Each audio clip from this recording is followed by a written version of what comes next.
Buenos días, mi nombre es Elia Olvera, represento a la empresa Casproc y nos da mucho gusto que ustedes estén conectados aquí para escuchar una excelente conferencia, como siempre, del doctor Tomás Alcocer González.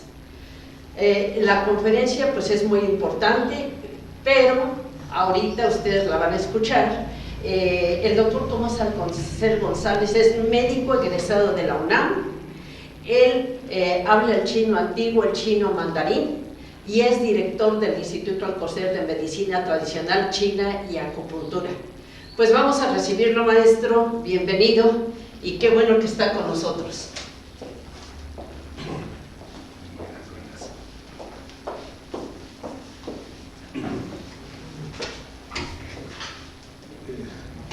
¿Qué tal? Buenos días a todos ustedes. ¿Se escucha bien? ¿Sí? Ya ustedes nos van haciendo la indicación de cómo se está escuchando. Y bueno, uno de los objetivos principales de toda esta conferencia pues es, ustedes saben que estamos pasando una situación muy especial del coronavirus y no hay realmente un tratamiento, es decir, no hay medicamentos, porque aquí ya nos estamos dando cuenta de la importancia de la acupuntura, porque finalmente la acupuntura cobra una relevancia muy importante acerca de cómo se hace un tratamiento del coronavirus, y que generalmente estos pacientes tienen una problemática, que tienen diabetes, que tienen hipertensión arterial, que tienen obesidad. No es tanto que tengan mayor edad, sino que tengan enfermedades en las cuales los órganos están desordenados, y esto provoca que el individuo empiece a entrar a una serie de descompensaciones, y eso provoca que entre a un estado de irregularidad generalizada del cuerpo y que no se pueda defenderse, ¿sí? Aquí entonces uno de los objetivos principales que vamos a tratar el día de hoy es cómo entonces empezar a aumentar nuestro sistema inmunológico, pero sobre todo cómo ya empezar a curar las enfermedades de diabetes y hipertensión arterial, que son enfermedades metabólicas, enfermedades en donde se encuentran varios órganos incluidos y donde tenemos una problemática en donde si el paciente no está regularizado en sus funciones orgánicas, pues va a tener entonces toda esta serie de complicaciones. Entre ellos está principalmente el órgano riñón. El riñón es un órgano que tiene una serie de funciones, entre ellas la producción, bueno, recibir los aminoácidos, como ya se ha explicado, porque es estos vienen de la dieta. Debe de haber una muy buena función de absorción a través de los intestinos de estos nutrientes, entre ellos los aminoácidos, que son los componentes donde se forman las cadenas en los cuales se va a producir los hormonales, las inmunoglobulinas, las defensas y también neurotransmisores, que se puede decir que todas las sustancias que hacen trabajar a nuestro cuerpo son proteínas, y dentro de estas proteínas su unidad básica es el aminoácido, y para ello tenemos que tener una alimentación adecuada, correspondiente, que llena de toda esta serie de sustancias aminoácidas que vienen en las semillas principalmente, porque es la esencia de toda una planta, ¿sí? Y las semillas en sus diferentes tipos, es decir, se entiende muy fácilmente la semilla de maíz, de trigo, de frijol, de haba, etc.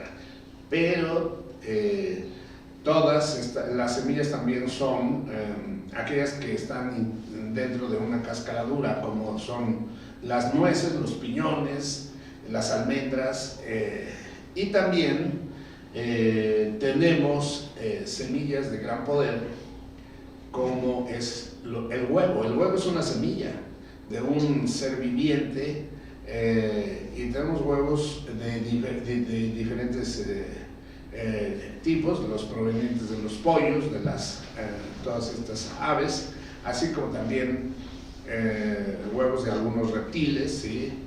Tortugas, lagartos, etcétera, así como algunos huevos de algunos animales que provienen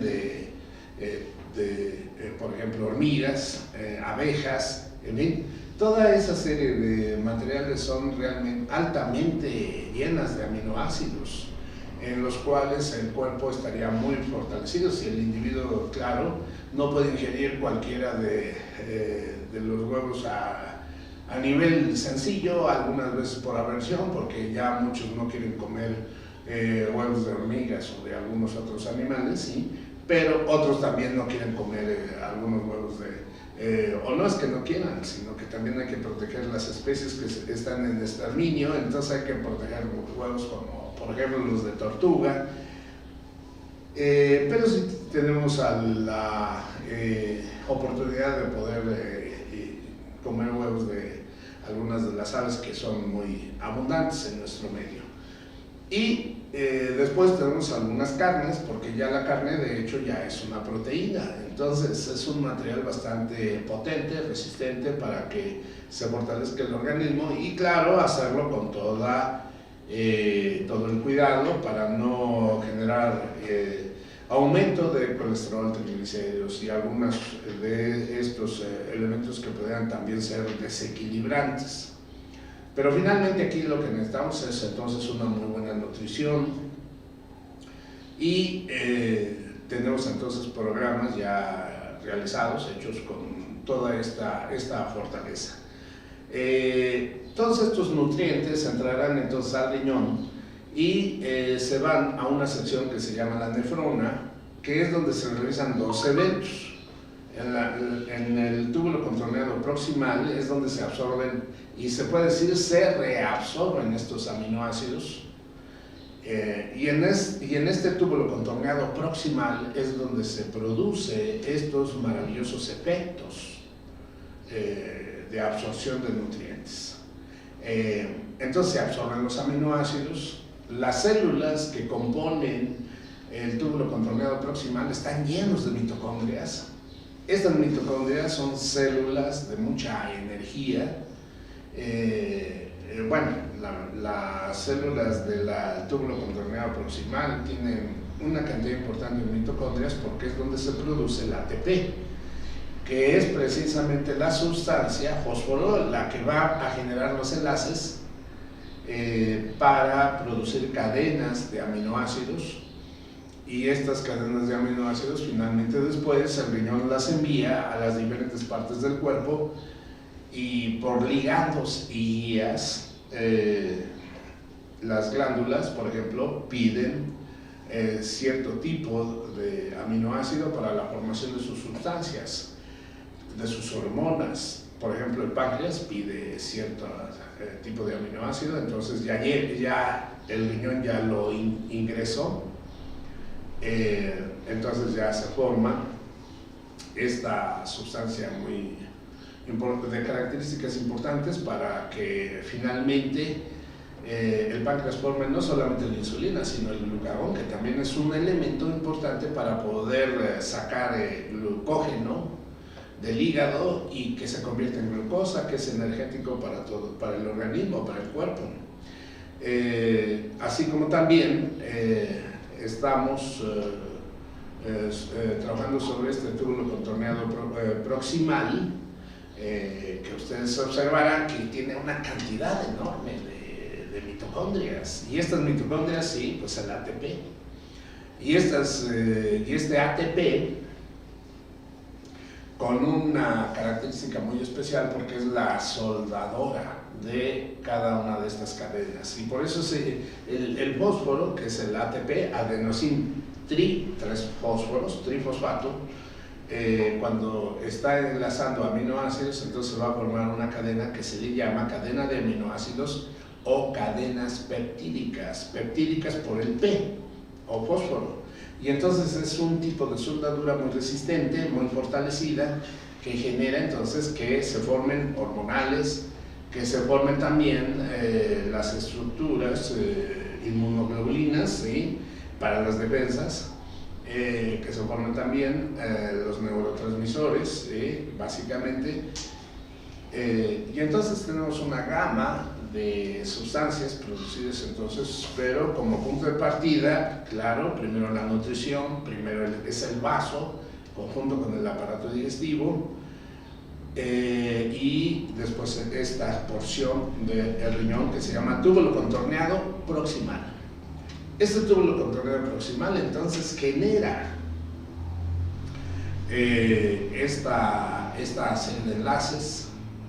Entonces ya tenemos esta cadena, ¿sí? Y entonces aquí hay otro dato muy importante, que de esta cadena de aminoácidos que se está formando en la nefrona, en el riñón, en el túbulo contorneado proximal, es donde se está produciendo también, ¿sí? Junto con las células justaglomerulares, que quiere decir que son las que están junto al glomérulo, por eso justaglomerulares, junto al glomérulo, en el riñón, estas están produciendo renina. Entonces la renina es una activación muy importante, igualmente por estas cadenas de aminoácidos que se están formando en este túbulo contorneado proximal. Aquí es donde se van a formar también entonces las sustancias que van a servir para la regularización de la presión arterial, y que una de ellas es precisamente, ¿sí? Son enzimas, ¿sí? Que se llaman ECA, las enzimas convertidoras de angiotensina, ¿sí? Entonces, por parte de esta sección renal, se va a producir un componente que finalmente va a trabajar para la regularización de la presión arterial, en este caso, en esta primera instancia. Por eso de ahí que necesitamos que trabaje muy bien el riñón, para que tengamos entonces esta fortaleza, esta comunicación tan extraordinariamente maravillosa que es el trabajo de las angiotensinas. Porque angio quiere decir vaso sanguíneo y tensina, tensión. Es decir, es una sustancia que va a tensionar a los vasos sanguíneos. Entonces, aquí lo más importante es que en el pulmón se está produciendo, ¿sí? En las células alveolares, sobre todo la célula alveolar tipo 2, se está produciendo las activadores, donde se genera la angiotensina tipo 1, ¿sí? Sobre todo en el pulmón.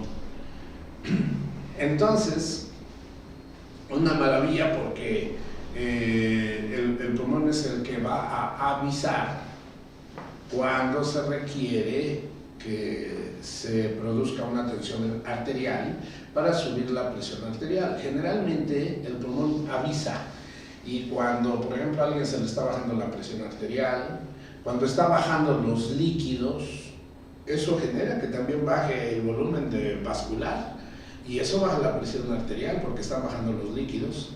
Entonces se requiere de una sustancia que se llama angiotensina, y el pulmón produce la angiotensina 1, pero se requiere de la enzima convertidora de angiotensina 1 a la angiotensina 2, porque la angiotensina 2 es la que activa y hace el trabajo de hacer el ascenso de la presión arterial.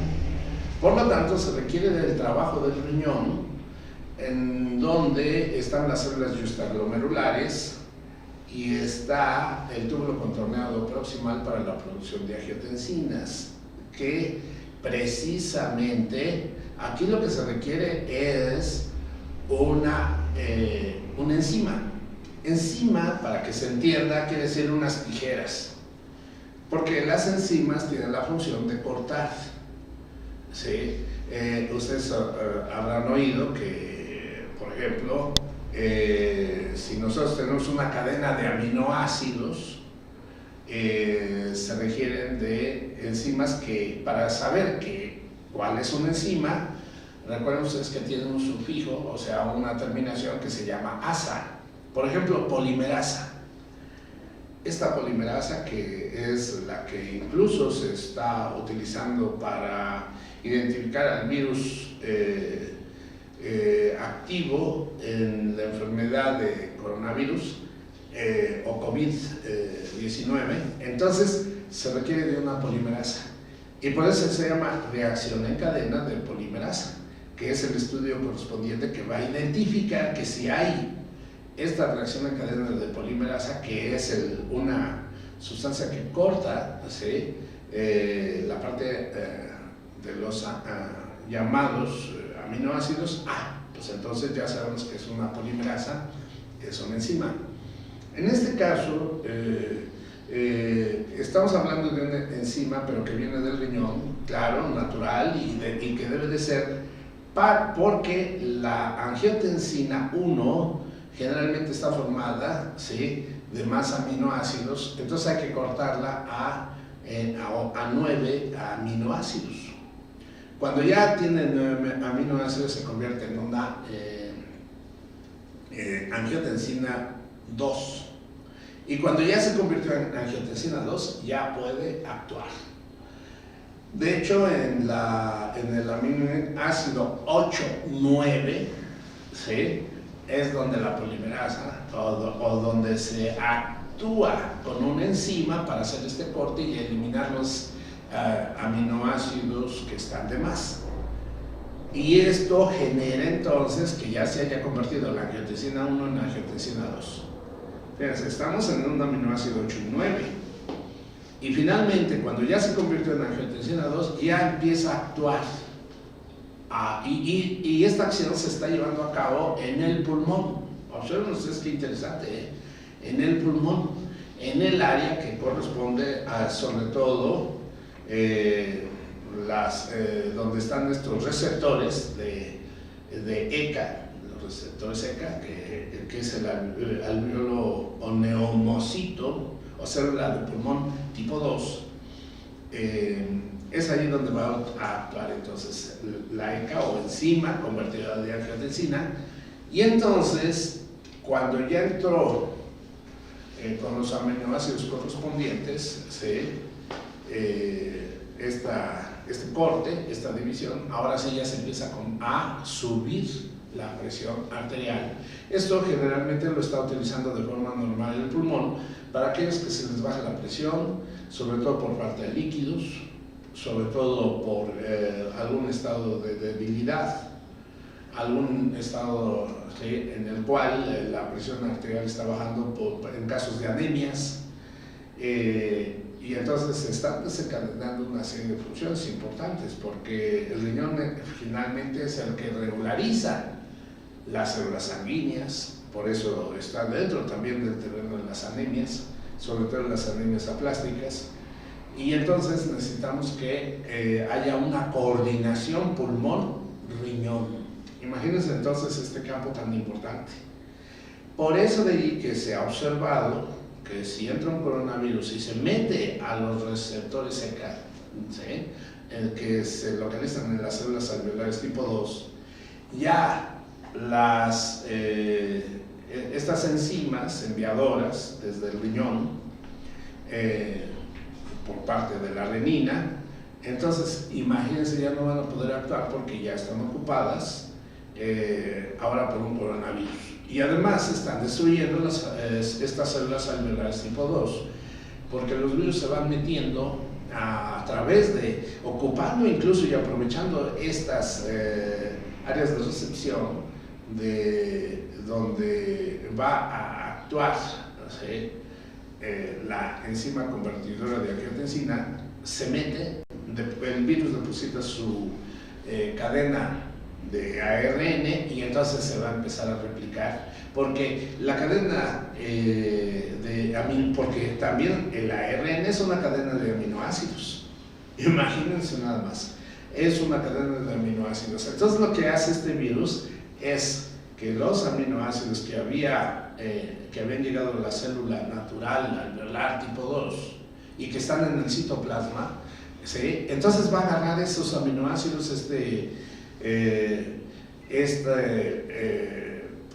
virus, y esta cadena de ARN se empieza a replicar agarrando los aminoácidos de nosotros que están ya dentro de esta célula alveolar tipo 2, y lo que hace este ARN viral es buscar los ribosomas, porque en los ribosomas es donde se hace la lectura genética. Y entonces esta lectura genética pues es estar produciendo otra vez réplicas del ARN del celular, y así es como se está replicando este virus en estas células. Y claro, cuando van saliendo las cadenas de aminoácidos, van agarrando membrana celular del alveolo celular tipo 2, ¿sí? Entonces, esa membrana celular ahora se la agarró el virus y pueden salir miles, 100,000, incluso réplicas, imagínense, de una sola célula, y agarró los aminoácidos propios que iban a servir para la regularización de la presión arterial, ¿sí? Porque todos estos antígenos, bueno, todos estos materiales genéticos los está aprovechando el virus. Y entonces, la membrana celular de nuestros alvéolos los está aprovechando el virus. Y finalmente, claro, la célula va a sufrir y se va a inflamar, va a perder sus funciones y va a empezar a extrasudar líquidos, su citoplasma, y el alvéolo, que debería de ser un espacio vacío de aire para la introducción de la oxigenación y otras funciones importantes que se requieren, la limpieza de gases quemados, etcétera, se va a empezar a llenar de líquido y entonces va a perder su función. Y esa es la problemática en la cual estamos teniendo toda esta función alterada. Entonces, quiere decir que riñón, pulmón, están trabajando en conjunto, aunque se ve muy lejos el riñón, pero están viajando sus elementos enzimáticos para convertir la angiotensina 1 en angiotensina 2, y ese trabajo se realiza allí, en el pulmón. Imagínense, como órgano base importante de la regularización de presión arterial en este concepto, porque la presión arterial entonces es muy diversa, es decir, no es un solo objetivo, solo el del pulmón. No, hay otros elementos que alteran la subida de la presión arterial, pero este es fundamental porque ahorita estamos hablando de una enfermedad, el coronavirus, que está generando efectos contradictorios en esta área. Entonces lo que se requiere es que el individuo tenga una buena función renal para que no ocurra de que el virus gane a estas áreas de recepción de la enzima convertidora de angiotensina, y en vez de que llegue esta enzima, ahora resulta que llega un virus, ¿sí? Y le está ganando ahora sí que esta carrera, ¿sí? Porque también el virus quiere sobrevivir, entonces por eso anda buscando dónde reproducirse. Y claro, se va a alterar la presión arterial entonces del individuo, porque ya no va a haber las angiotensinas correspondientes y adecuadas para poder hacer una regularización de la presión arterial. De hecho, siempre este trabajo se está llevando a cabo, aunque nosotros no nos damos cuenta, pero es un trabajo de riñón, pulmón, y por eso hay un punto de acupuntura que incluso hace una regularización de este esquema, ¿sí? Porque llega hasta estos lugares, y es el famoso 5 de pulmón. El punto número 5 de pulmón es un punto que está íntimamente localizado en la zona del codo. Miren la porción, ¿sí? Ahorita que vayamos viendo el esquema. Sí. Entonces, tenemos aquí el 5 de pulmón. Es un punto que sí, se localiza, sí, por la parte interna de la inserción del bíceps. El 5 de pulmón, miren, tiene varias características que descubrieron los chinos, ¿sí? Entre ellos, ¿sí? Que es un punto agua. Quiere decir que está relacionándonos con riñón, es decir, es el trabajo en conjunto entre riñón y pulmón. Una maravilla, porque esta descripción está hecha hace 5.000 años y se puede entonces observar que el trabajo de las angiotensinas, y por eso se llama la comunicación renina, angiotensina, están trabajando aquí con este punto, el 5 de pulmón, que es un trabajo ideal para generar a través de sustancias la elevación de esta presión arterial. Y como ustedes observan, miren, es un punto también dispersante. Es un punto que generalmente se indica como punto, porque a la vez también se considera dentro de la acupuntura como un punto hijo, y los puntos hijos son dispersantes, o los puntos hijos se puede decir que son descongestionantes.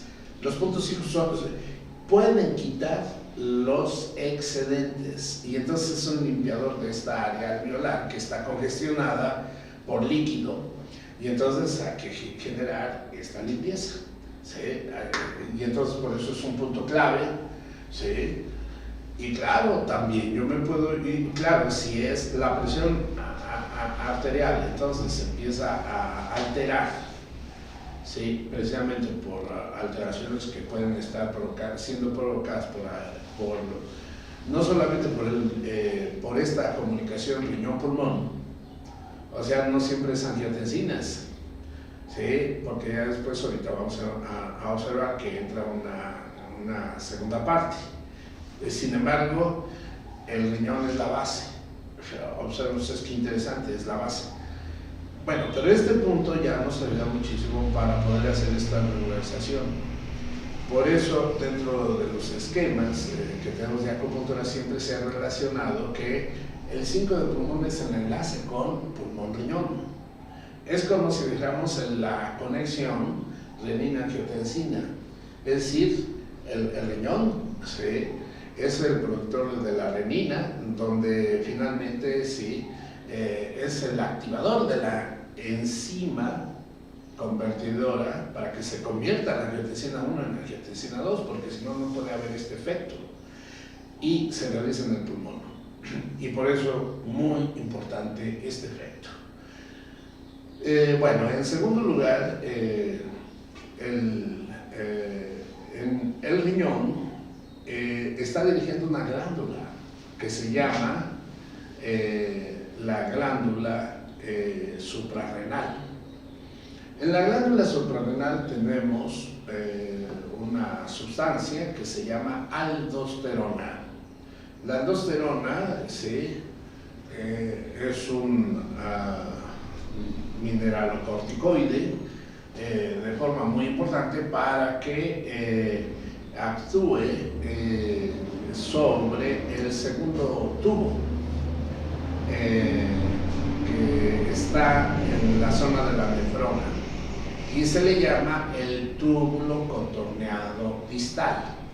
Este túbulo contorneado distal ahora tiene otra función en el riñón. Estamos hablando dentro de este riñón y dentro de la nefrona, que es la unidad funcional del riñón, y tiene dos túbulos esta nefrona. El proximal, que ya dijimos que es el que está reabsorbiendo aminoácidos para la formación incluso de enviarlas a las glándulas para los hormonales, al sistema nervioso para los neurotransmisores y al vaso para las inmunoglobulinas, ¿sí? Pero también el trabajo de renina para la formación de cadenas de aminoácidos para los enzimáticos, para convertir angiotensina 1 y angiotensina 2 en el pulmón. Entonces, esa es una primera sección, y la segunda sección de la nefrona es el túbulo contorneado distal. Este túbulo contorneado distal está trabajando sobre electrolitos, y entonces los electrolitos que nos interesan en la regularización de la presión arterial es el sodio, fíjense, el sodio, y la aldosterona, que está trabajando y que está surgiendo en la suprarrenal, es una sustancia que va a trabajar ahí en el túbulo contorneado distal, donde hay una regularización y armonía de todos los electrolitos, entre ellos el sodio. Cloruro de sodio, imagínense la sal, Pero el sodio es el elemento fundamental porque donde hay sodio hay agua, porque es un efecto, como si dijéramos, magnético para atracción del agua. Entonces, si hay sodio, hay agua. Por lo tanto, el objetivo de la aldosterona es retener el sodio para que no baje la presión arterial, que ese es su objetivo. La aldosterona, entonces, está trabajando ahora a nivel de glándula porque le pertenece a la suprarrenal. Pero las glándulas nunca trabajan solas, tienen que trabajar bajo la dirección de una glándula superior, la hipófisis. Entonces la hipófisis, que tenemos en la región de la base del cerebro, es la que produce, la hipófisis está dividida en dos secciones importantes, una que se llama anterior o adenohipófisis, produce las hormonas muy conocidas, que se llaman hormonas trópicas o alimentadoras de glándulas a la vez. La hipófisis es productora de hormonas alimentadoras de las glándulas. Puede ser trópicas. Y en este caso tenemos una hormona que se llama, ¿sí?, desde la adenocorticotrópica, adeno, que quiere decir glándula, córtico, de la corteza suprarrenal, y trópica, que quiere decir alimento. Adeno-córtico-trópica. Incluso tenemos, para entender el término de trópico, que es alimentadora, por ejemplo, tenemos la hormona tirotrópica, que alimenta la tiroides. Y esto es para poder comprender entonces que todas las hormonas que salen de la hipófisis son alimentadoras de glándulas. Y entonces, por eso se llama adeno-hipófisis. Pero tenemos una hipófisis posterior. Esta hipófisis posterior es también llamada neurohipófisis.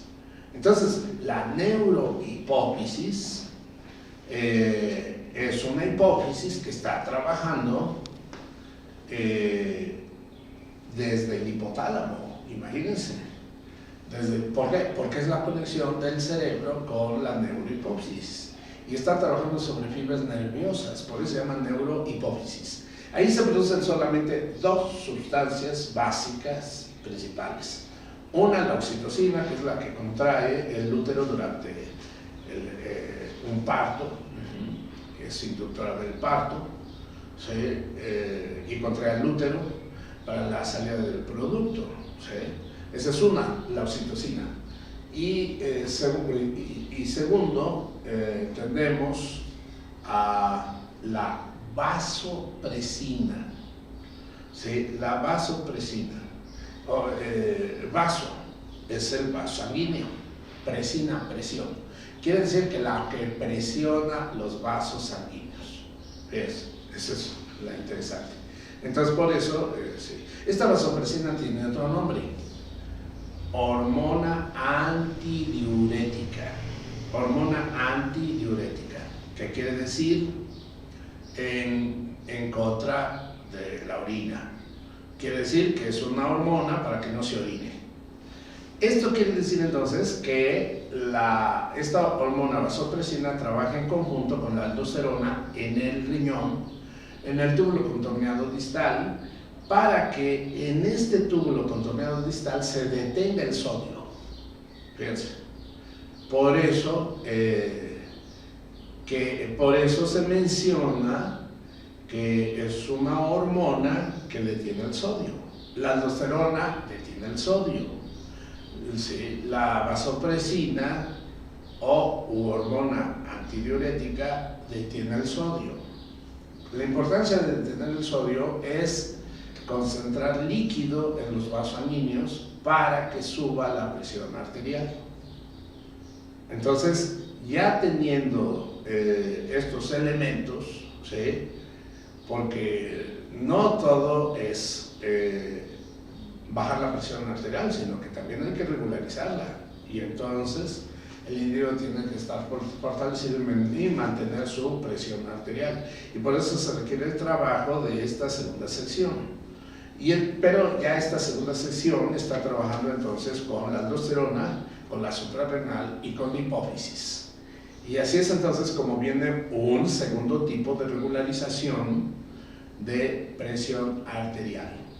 ¿Sí? Entonces ya tenemos entonces dos caminos: uno, las angiotensinas, y dos, este trabajo de la aldosterona, y todas están trabajando entonces en conjunto. Por eso se les ha llamado el camino de la renina, angiotensina, aldosterona.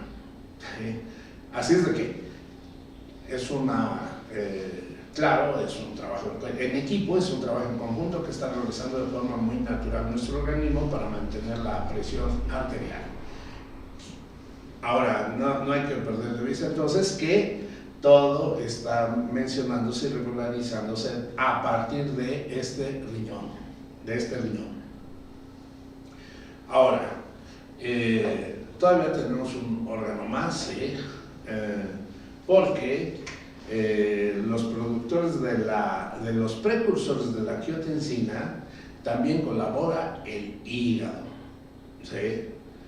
En esta producción de angiotensinógenos, ¿sí? El hígado. Y el hígado entonces es también un activador, ¿sí? De esta elevación de la presión arterial. Entonces, ¿cómo es que va a bajar la presión arterial? ¿Sí? La realidad es que es muy sencillo bajar la presión arterial cuando el individuo está desalojando líquido, plasma sanguíneo. ¿Y cómo lo desaloja? Orinando. Entonces, cuando se orina, toda esa orina perteneció a la sangre, puesto que es plasma sanguíneo. Pero hay un mecanismo regulador de expulsión de sodio, y entran precisamente por eso los llamados péptidos natriuréticos. Los péptidos natriuréticos, o sea, natrium, sodio, y uresis, que salga el sodio a través de la orina.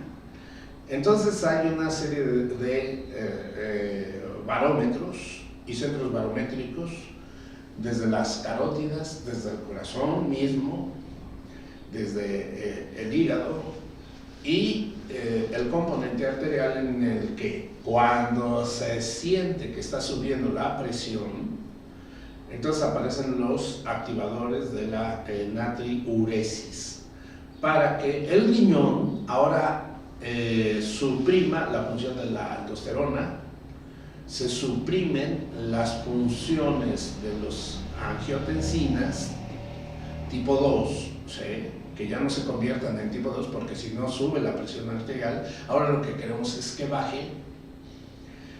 Se regulariza la hipófisis, el hipotálamo, para que la vasopresina no esté en actividad, ¿sí? Y se pueda tirar a través del túbulo contorneado distal, se pueda tirar el sodio. Entonces sale el sodio, y si sale el sodio, sale el agua, y si sale el agua, baja el volumen plasmático de los vasos sanguíneos, de las arterias, que eso es lo que interesa, porque por eso se llama hipertensión arterial, no venosa, es hipertensión arterial. Entonces todas las estructuras, incluso de todo nuestro cuerpo, y donde hay arterias, están avisando que hay que bajar la presión, generando péptidos que se llaman por eso natriuréticos, ¿sí? Y que finalmente se fueron descubriendo en las células del corazón, alrededor del seno, ¿sí? Auricular, ¿sí? En el corazón, así como también tenemos en las diferentes partes, ¿sí? Hígado, arterias de los diferentes lugares del cuerpo, pulmón, etcétera, hasta que finalmente llegamos a esta área fundamental, que es la nefrona, para la detención y suprimir la hiperactividad que pudiera tener la aldosterona y la vasopresina, y de esta forma dejar que salga el sodio. Si sale el sodio, ya se orina. Y si se orina, por eso es una especie de diurético, ya se orina, ya baja la presión arterial. Por eso de ahí que tenemos presiones arteriales que suben por un problema, las angiotensina. Sube porque está trabajando aceleradamente la vasopresina de la hipófisis. Sube porque está trabajando intensamente esta suprarrenal con la aldosterona. Y entonces hay que dejar que también se orine, no nada más detener el sodio, sino que también se orine, y así de esta forma ya puede empezar esta regularización. Es un trabajo mecánico, natural, que está realizando nuestro organismo, y para ello necesitamos que todos nuestros órganos estén laborando, pues, ¿sí? Porque finalmente pensamos que nada más regularizar la presión arterial era nada más riñón, y no. Ya vemos que está intensamente trabajando el pulmón con las angiotensinas en este mecanismo. Está trabajando también la suprarrenal, están trabajando la hipófisis, están trabajando varias glándulas, está trabajando también el corazón para anunciar con los natriuréticos para que se orine, porque está sufriendo el corazón con una presión muy alta. Entonces por eso por todos lados se están regularizando todas las partes del cuerpo, pero finalmente el riñón es el que hace toda esta labor. Y ahora nos damos cuenta por qué. Aquí la característica importante es que si alguien tiene presión arterial, entonces el centro o matriz donde se juntan todos los elementos, ¿sí? La renina para los recambios de las angiotensinas 1 a 2, pero la renina está surgiendo desde el riñón. La aldosterona promovida por el riñón para la activación de las glándulas suprarrenal y hipófisis. La expulsión de orina, el riñón, ¿sí? Entonces esto significa que de alguna forma, de alguna manera, el paciente que empieza a tener alteraciones renales, empieza a tener alteraciones entonces de la presión arterial. Y por eso de ahí que cuando entramos a mujer embarazada, por ejemplo, que está tirando proteínas en orina, esto significa que está teniendo una destrucción de células renales, y esto complica porque puede entonces estar generando de forma desordenada la activación del ECA, que es la enzima convertidora de angiotensinas, y le está subiendo la presión arterial en una mujer embarazada entrando en preeclampsia. Entonces necesitamos que baje esa presión arterial, entonces hay que regularizar el riñón. Por eso ahora vamos entendiendo que nuestro principal punto es el 3 de riñón. En el 3 de riñón. De hecho, qué sencillo se oye el punto, pero de gran efectividad. El 3 de riñón es un punto que se localiza entre el tobillo interno y el tendón de Aquiles en medio, en esta sección intermedia, como ustedes están observando. Aquí miren, es un punto clave para poder entonces generar que primero la regeneración celular, la reparación y la buena función del riñón, para incluso la regularización de la buena función de la nefrona.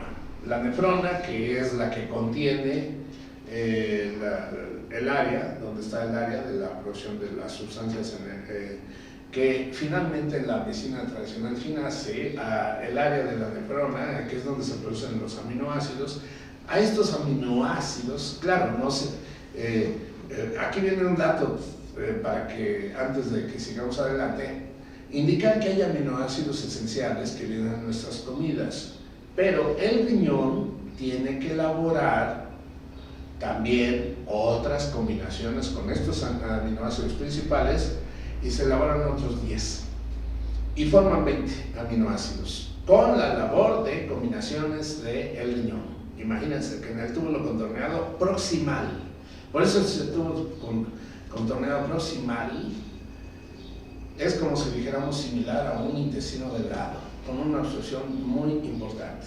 Entonces aquí tenemos al 3 de riñón, con una labor de trabajo bastante intensa, sobre todo trabajando en este túbulo contorneado proximal, y regularizando y regenerando las áreas en donde pudiera estar toda la problemática en el paciente. Y sobre todo, esto, el ejemplo muy claro es para la mujer embarazada. Así es de que, imagínense entonces, qué importante es este punto.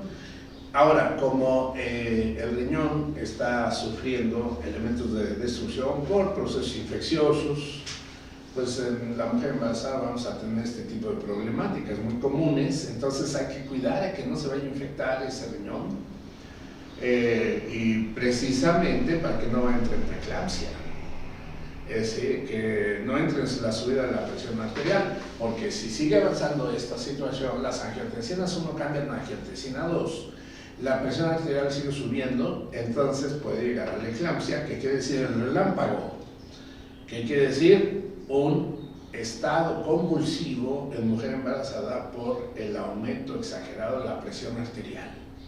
Imagínense nada más, pero se puede prevenir.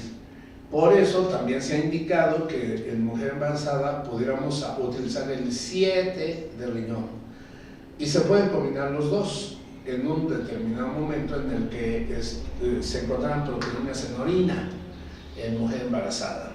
También, claro, esto mismo se utiliza en paciente que está sufriendo de insuficiencia renal, porque está ocurriendo lo mismo. En la insuficiencia renal hay una conversión exagerada de angiotensina 1 en angiotensina 2, y el paciente de insuficiencia renal está teniendo también esta misma problemática de que tiene una presión arterial muy alta, y es a consecuencia de este efecto que precisamente se está soltando. Es como si hay destrucción de células que están produciendo la renina, pues entonces se está produciendo las sustancias de la renina que se pasan a la circulación sanguínea, se activa el pulmón en las células alveolares tipo 2, se convierte en la angiotensina 1 en 2 y sube la presión arterial.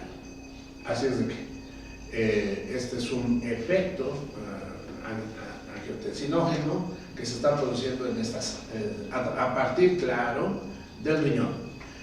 Y ahora entendemos por qué siempre se ha mencionado que el paciente con coronavirus tiene esa desunión pulmón-riñón, y por eso los que van a sufrir más esta serie de enfermedades, ¿sí? Se mencionan los diabéticos, pero no cualquier diabético, sino el diabético que tenga problema renal, ¿sí? Porque entonces ya se están destruyendo las células donde trabaja riñón-pulmón para la regularización de la presión arterial, y entonces empieza a extravasar los líquidos a nivel pulmonar, produciéndose lo que se llama la neumonía, los procesos de neumonía, porque ya se está desordenando el control de líquidos, y estos líquidos ya se están acumulando entonces en estas áreas, y que precisamente estamos hablando de las áreas que se llaman el área de alvéolo 2, ¿sí?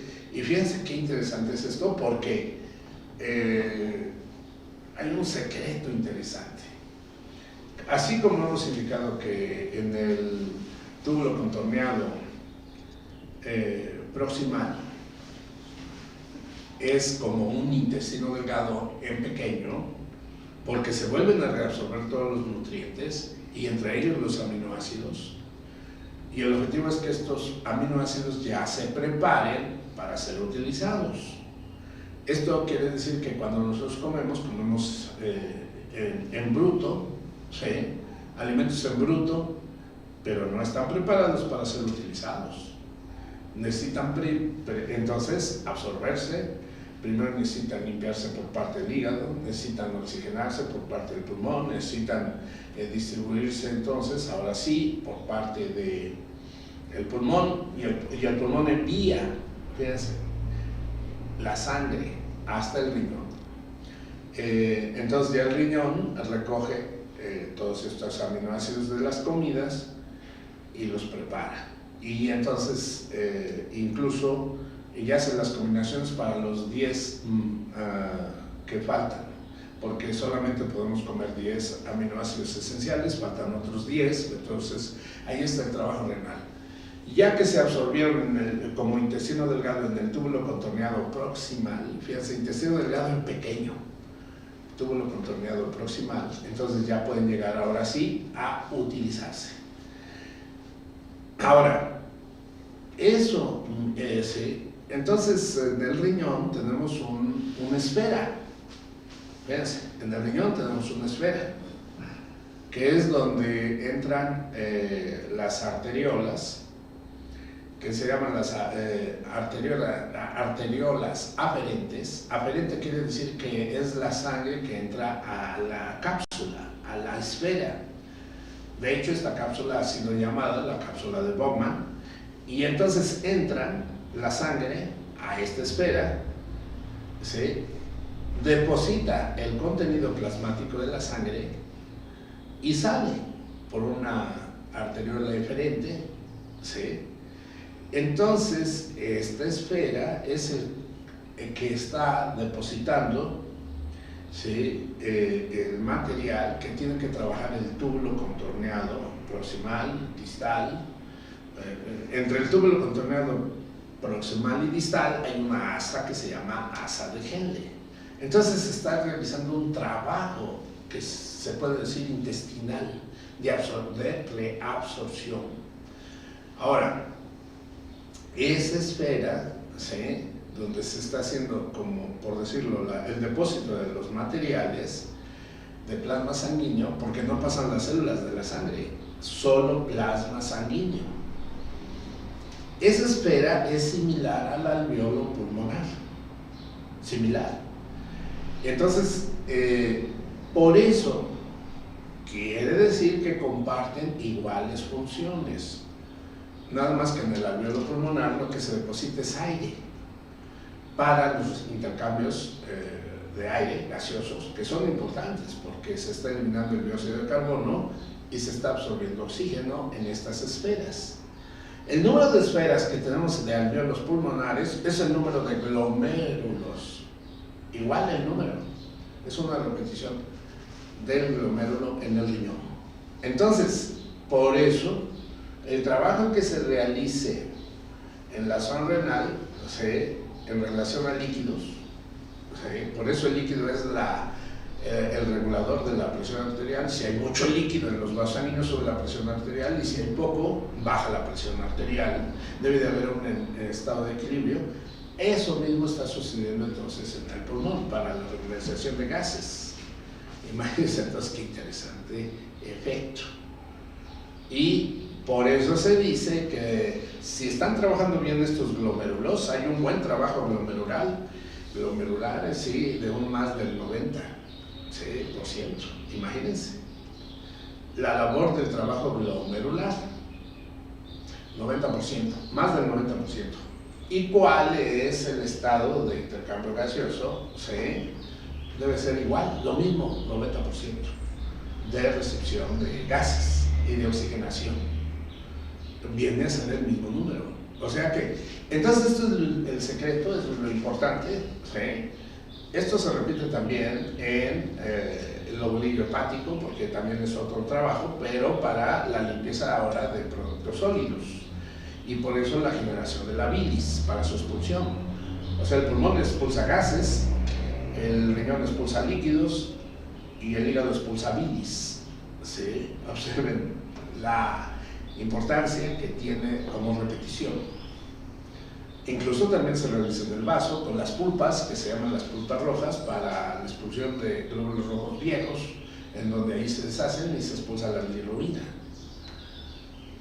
Y en el vaso, el trabajo fundamental es la pulpa blanca, porque ahí trabajan los glóbulos blancos, los llamados linfocitos, para la producción de las inmunoglobulinas, que son los anticuerpos. Por eso, todo es un trabajo en equipo. No podemos dividir a ninguno de los órganos pensando de que el pulmón es para el neumólogo, el pulmón, o el riñón para el nefrólogo, o el vaso para el gastroenterólogo, igualmente el hígado. y el corazón es para el cardiólogo. No, no se pueden partir. Todos están realizando un trabajo en conjunto y por eso debemos de tener todo el panorama y el trabajo en conjunto. Por lo tanto, observen ustedes aquí viene entonces una segunda característica. Generalmente el elevador agresivo de la presión arterial entra otro órgano, el hígado. Porque el órgano hígado es un concentrador de sangre a nivel de volumen extraordinariamente poderoso. El hígado es el órgano más grande que tenemos dentro de nuestro cuerpo, que puede guardar incluso desde 1,5 litros a 2 litros, depende incluso hasta de la constitución física del individuo, y entonces ahí se está guardando una cantidad enorme de sangre. Por eso se dice que durante el día nosotros comemos, evacuamos, orinamos, estamos en vigilia y en la noche reposamos. Pero al siguiente día podemos levantarnos y trabajar y laborar sin haber comido, porque el hígado conservó toda la sangre elaborada. Entonces por eso de ahí que es una bodega, es una conservación de la sangre bien preparada, bien hecha, lista para las actividades corporales, y que si se requiere energético es el hígado el que realiza estos eventos. De hecho, cuando alguien corre un maratón, es el hígado el que sostiene a un individuo que está haciendo toda esta serie de ejercicios y que requiere de energéticos. El hígado, por eso, dentro de los hepatocitos está guardando el glucógeno para que se convierta en glucosa cuando realiza actividades corporales. La importancia del hígado, imagínense nada más. Ahora, cuando hay un aumento de la temperatura del hígado, entonces tenemos un mayor volumen sanguíneo en el hígado, que es entonces lo que va a generar, ¿sí? Lo que va a generar dentro de esta porción, ¿sí?, en el hígado, va a producir una elevación de temperatura, y entonces la sangre que sale del hígado aumenta la presión arterial, porque sale una sangre aumentada de temperatura. Entonces el hígado es un promotor, aparte de que es un angiotensinogen también, junto con el pulmón, avisan al riñón para detener el sodio y elevar la presión arterial también. Ahora imagínense, más el aumento de la temperatura, más el aumento mecánico de la sangre que guarda el hígado y que por algunas circunstancias sale a los vasos sanguíneos, sube la presión arterial. Por lo tanto, dentro de los procedimientos para bajar la presión arterial, aparte del riñón, hay que utilizar los puntos de hígado. Estos puntos de hígado nos van a servir, ¿sí?, como es el 3 de hígado e incluso hasta el 2 de hígado, para bajar el excedente de calor del hígado, para poder generar un estado de descongestión de forma muy interesante y muy impresionante. Imagínense, aquí lo tenemos. De hecho, el 2 de hígado, que lo tenemos aquí señalado entre el dedo gordo y segundo dedo del pie, está enlazado con el corazón. Por eso es un punto clave para la regularización de la presión arterial. Y además porque aquí, cuando ya empezamos a hablar del hígado, se aumenta el estado de calor, estado de congestión sanguínea. Así es de que, mientras que el 3 de hígado es igualmente un regularizador también de esta presión arterial.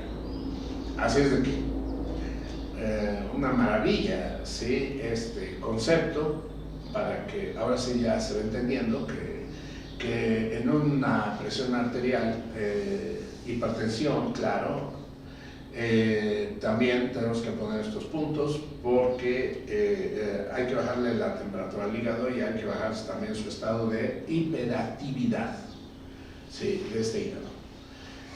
Estos puntos nos ayudan no solamente para bajar la presión arterial, sino para que se descongestione la cabeza, porque la cabeza está sufriendo, está generándose cefaleas por la presión alta, se están generando estados congestivos en los ojos, en los oídos, por eso hay zumbido de oídos, y se está congestionando el cerebelo, por eso hay mareos.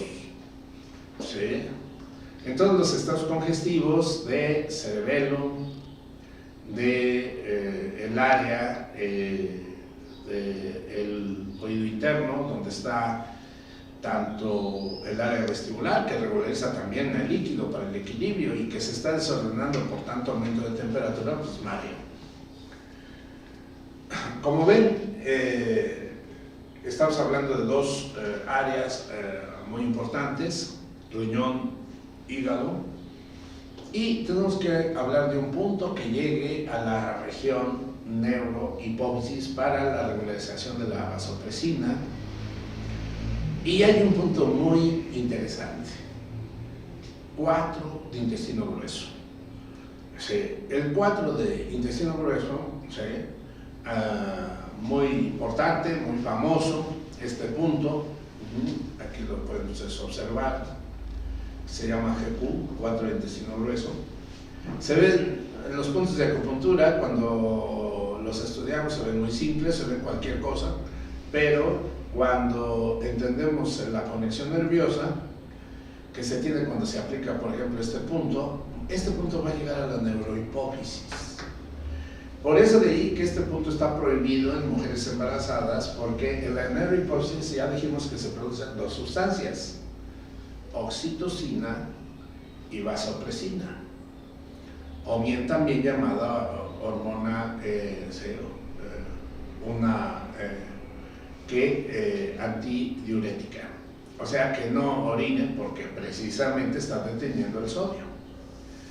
Entonces, este punto, por eso de ahí que está trabajando sobre estas dos sustancias, la neurohipófisis. En mujeres embarazadas se cuida mucho de no utilizar este punto, precisamente para no producir oxitocina y no producir entonces contracciones uterinas. Generalmente sobre todo durante el primer trimestre del embarazo. Ya después se va fortaleciendo, claro, la fijación del producto, ya no es tan fácil que aborte, pero en un primer trimestre, segundo trimestre, no se puede usar este punto, el 4 de intestino grueso, pero sí se puede utilizar para la regularización entonces de otras funciones, en este caso de la hipertensión arterial, y puede ayudar a la regularización de la neurohipófisis para que la vasopresina no esté hiperactiva, sino que al contrario se detenga y que pueda entonces el individuo orinar. Cuando ya sale el sodio a través del riñón, túbulo contorneado distal, entonces se orina más, se baja el volumen sanguíneo y ya viene una regularización del paciente. Observen ustedes qué interesante es este punto, ¿sí? De características entonces muy claves, ¿sí? Estamos hablando de los puntos principales, claves, y ya después podremos poner algún punto como el Cayán para bajar las cefaleas, el 20 de vesícula biliar para bajar el mareo, pero los puntos claves estos son muy importantes porque los puntos claves con esos pueden ser más que suficientes para que se regularice todo sin necesidad de tantos puntos de acupuntura, porque estamos llegando a la base, a la parte fundamental. Entonces, llegamos a un punto clave y muy importante porque la diabetes es una de las enfermedades en las cuales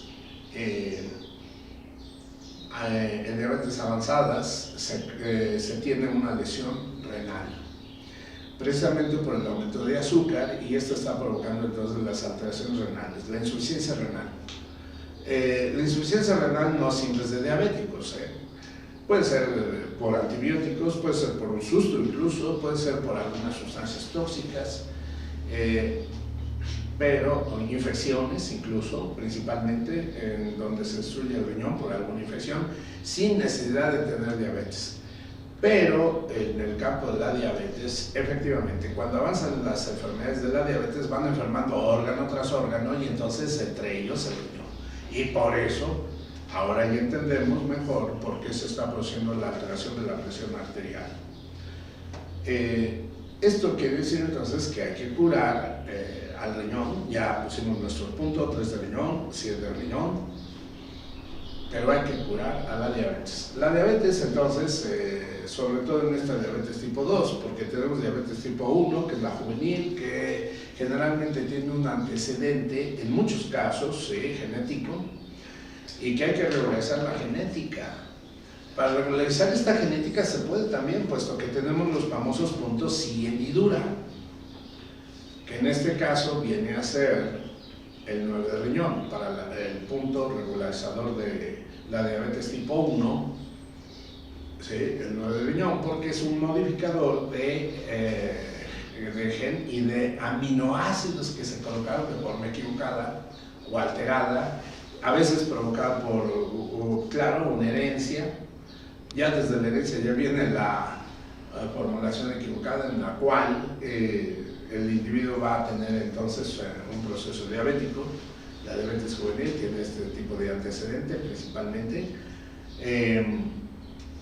Claro, hay otras causas de diabetes juvenil, como es por ejemplo la ingesta de dulces, refrescos, de gran contenido de dulce en niños, en bebés, porque esto le produce una infección renal y puede conducir entonces a un tipo de se afecta el riñón, y entonces sube el azúcar, se afecta el vaso, el páncreas, y sobre todo, aquí viene la información clave, tanto diabetes tipo 1 y luego la diabetes tipo 2, que se llama diabetes de adulto o diabetes mellitus, porque la orina sabe a miel, es producida básicamente por bloqueo de hígado.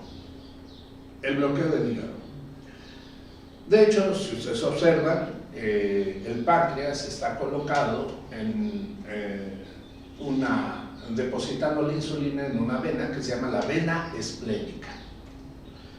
Esa vena esplénica finalmente se convierte en vena porta, y esa vena porta entonces ya lleva la insulina del páncreas, y esa vena porta introduce la sangre al hígado.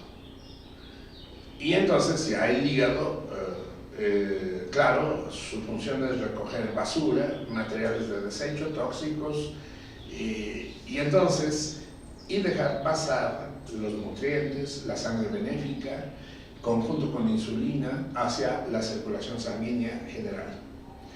Para, claro, llevar esos nutrientes que van ya ligados a la insulina desde la vena esplénica, y entonces ya la llevan hacia las diferentes partes de las células para nutrirlas. Entonces, nos vamos dando cuenta que todas las células requieren de receptores, y en las células hay receptores de la insulina para que pueda penetrar tanto el líquido como el nutriente, el alimento. Entonces, quiere decir entonces que este mecanismo se está llevando a cabo de forma natural. Incluso el cuerpo se está nutriendo, se está fortaleciendo, ¿sí? Y por eso de ahí que la insulina es el que prácticamente podemos decir que es un hormonal que está alimentando a las células, porque está permitiendo y hasta le está llevando el alimento, porque generalmente esta insulina ya se va ligando a lo que se está comiendo, porque también en la misma vena esplénica están entrando los nutrientes que vienen de los intestinos, acompañando a la insulina hasta llegar a las células. Entonces ya las células se pueden nutrir. Por eso el páncreas se activa para la producción de la insulina con una hormona que viene de la hipófisis, que se llama hormona del crecimiento. ¿Sí? Entonces, ya teniendo esta comunicación, ¿sí? el páncreas con la insulina, y ya teniendo los alimentos que se absorben a través del intestino y que se depositan en la misma vena, la vena esplénica.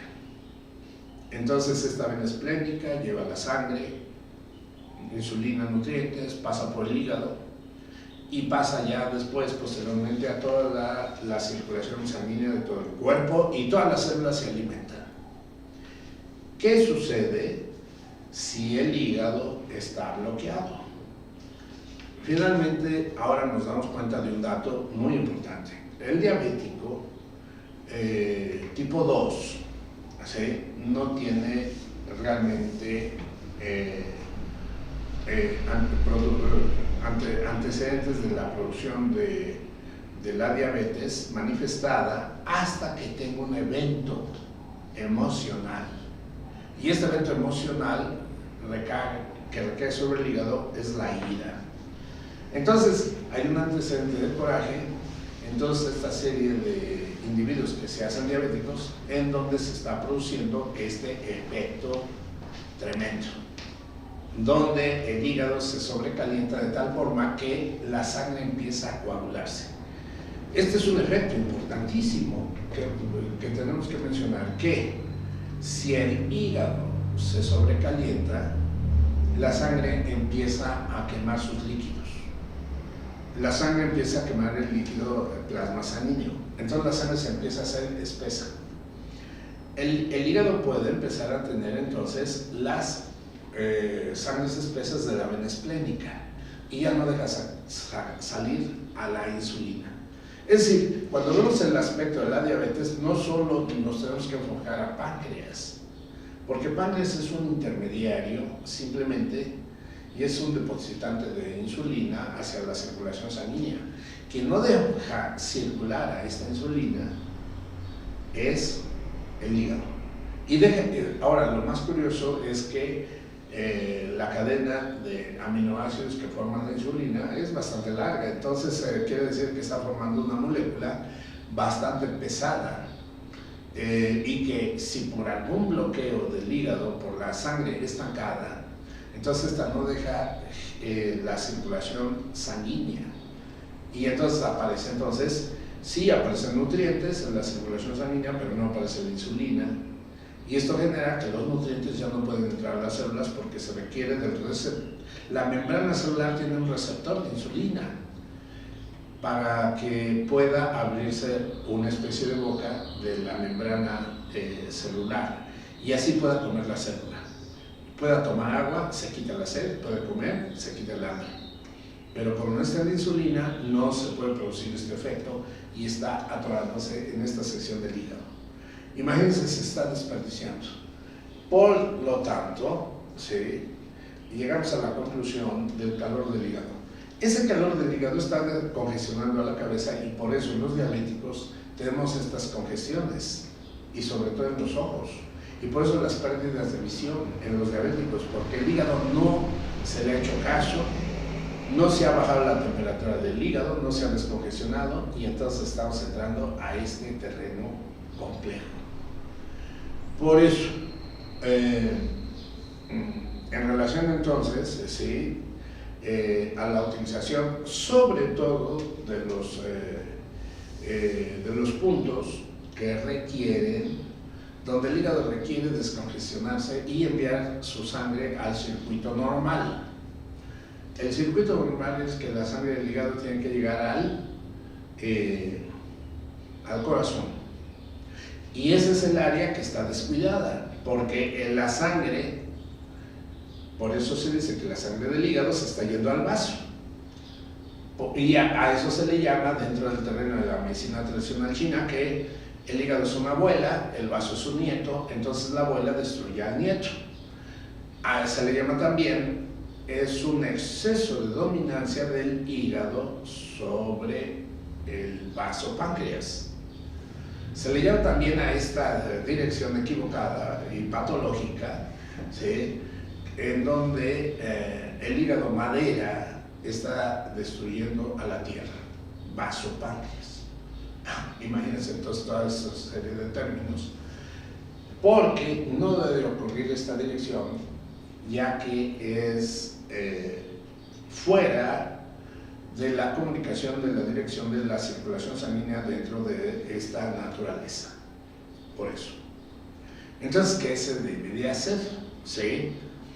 Volver a activar al órgano abandonado que es el corazón. Y por eso, nuevamente, mencionamos al 2 de hígado, porque el 2 de hígado es el órgano conectado, hígado con corazón. Fíjense, el hígado, aquí lo tenemos, de hecho ya lo habíamos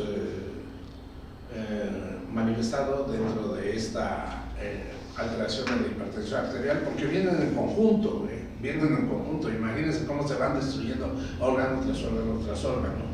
Entonces ya integramos al 2 de hígado, tenemos que integrar al 2 de vaso. Ahora vamos al 2 de vaso, porque el 2 de vaso es una conexión también con corazón. Recuerden que el 2 de hígado es como jalar y descongestionar al hígado para que pase la sangre al corazón y que el corazón a la vez tenga una buena nutrición sobre el vaso para su reparación, que es el agredido. Y observemos ese otro dato.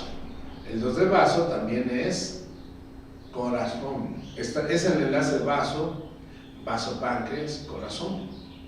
Corazón, miren, fuego, que es indicativo de esta conexión vaso, páncreas, corazón. Y entonces me puedo ir a un punto de corazón para poder hacer esta regularización y buscar la curación. ¿Sí?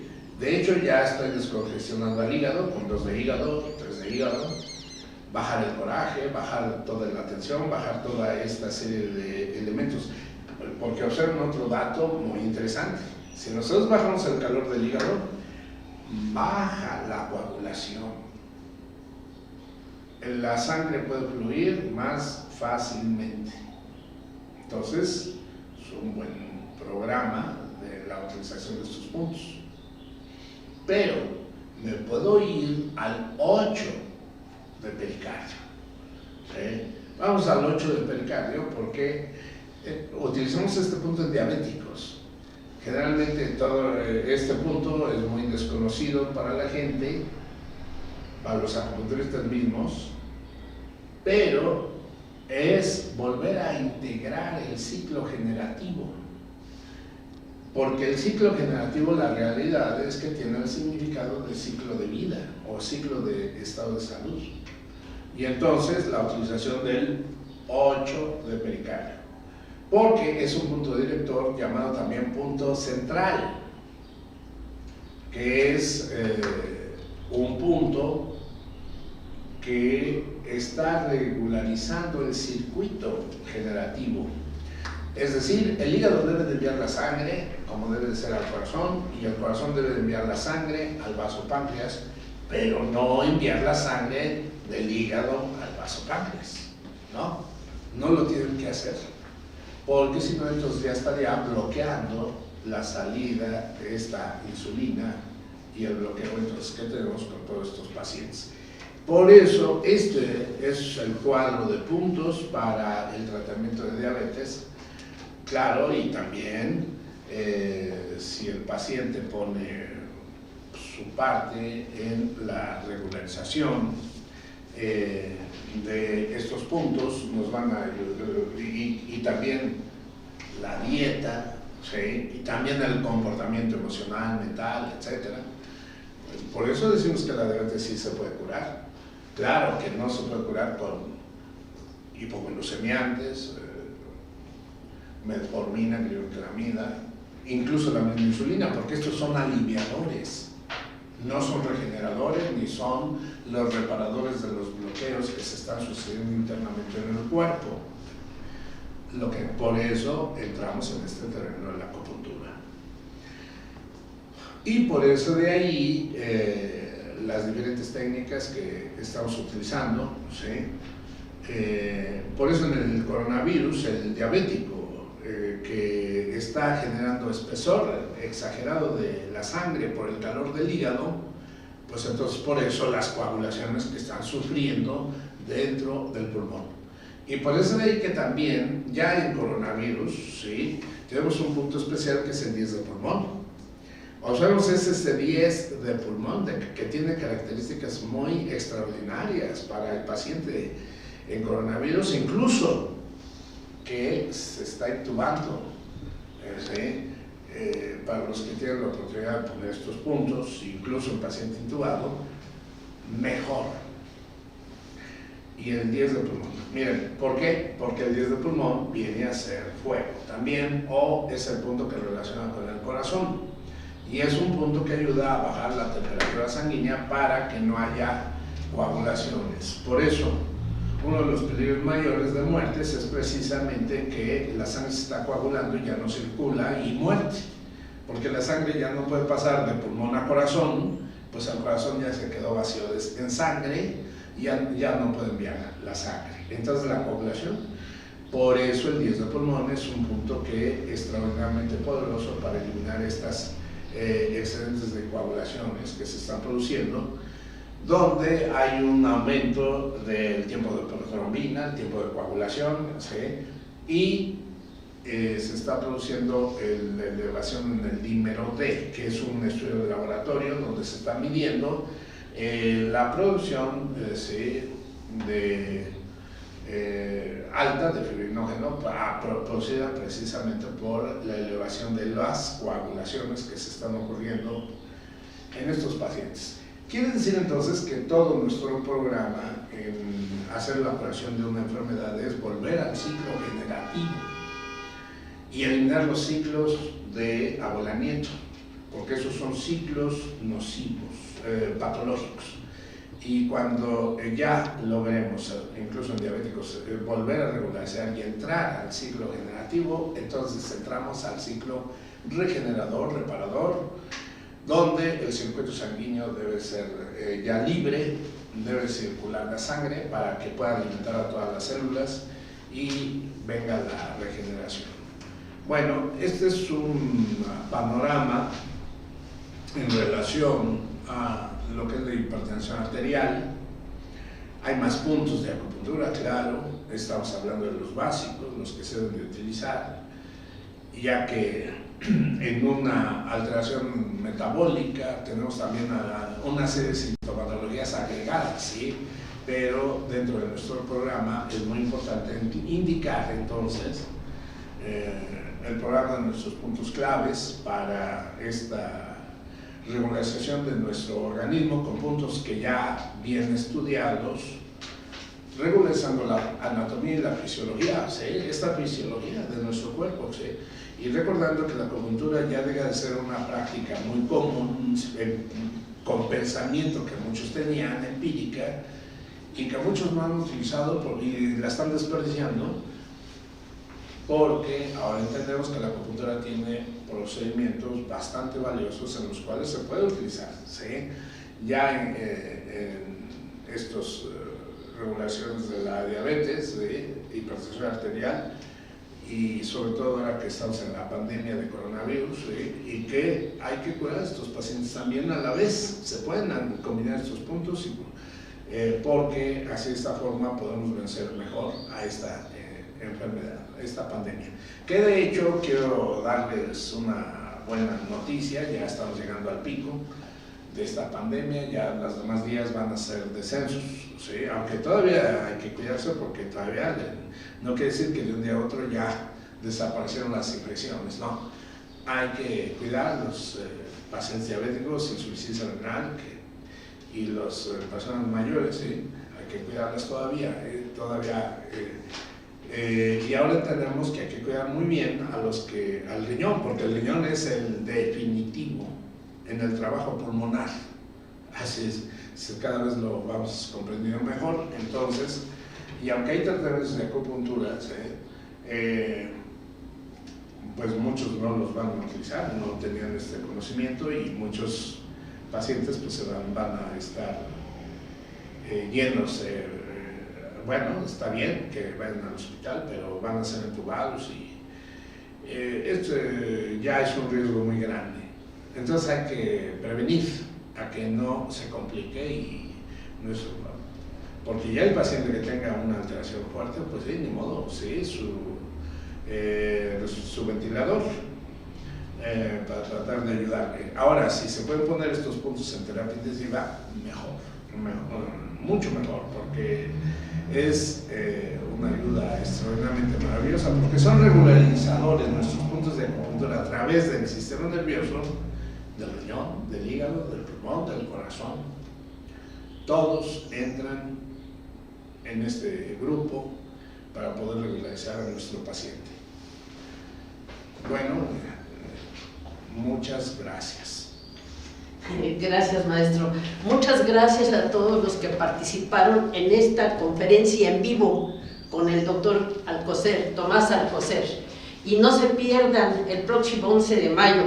Vamos a tener otra conferencia a un bajo costo que se va a referir a la prevención del coronavirus con puntos muy importantes. Vean nuestras redes, por favor. Y a todas las personas, otra vez, muchas gracias, y en especial al maestro Tomás Alcocer, gracias por estar con nosotros. Muy agradecido, muchas gracias.